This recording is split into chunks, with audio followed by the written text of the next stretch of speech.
రంగారెడ్డి జిల్లా కడ్తాల్ మండల కేంద్రంలో Radhakrishna memorial trust chairman Jarpula Dasharath Naik జన్మదిన వేడుకలు అభిమానులు ఘనంగా నిర్వహించారు.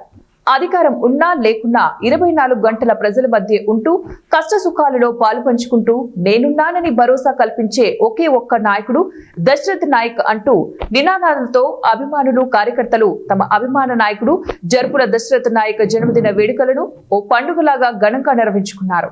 తమ నాయకుడిని భుజాలపై ఎత్తుకుని ఆటపాటలతో టపాసులు పేలుస్తూ మండల కేంద్రంలో వందలాది మంది అభిమానుల మధ్య ఊరేగింపుగా వెళ్లి మొదట అంబేద్కర్ విగ్రహానికి పూలమాలలు వేసి అనంతరం తన నివాసంలో కేక్ కటింగ్ చేశారు.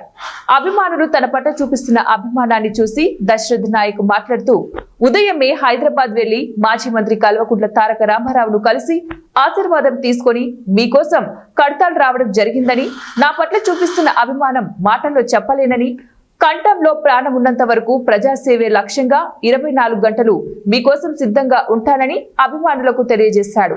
ఈ కార్యక్రమంలో మాజీ శాసనసభ్యుడు జైపాల్ యాదవ్, లంబాడి హక్కుల పోరాట సమితి రాష్ట్ర అధ్యక్షుడు Rampal Naik, food corporation chairman Goli Srinivas Reddy, Kalwakurthy మాజీ మున్సిపల్ చైర్మన్ ఎడమ సత్యం, మాజీ వైస్ ఎంపీసీలు, మాజీ ఎంపీటీసీలు, మాజీ సర్పంచ్లు, నాయకులు, అభిమానులు భారీ ఎత్తున పాల్గొన్నారు.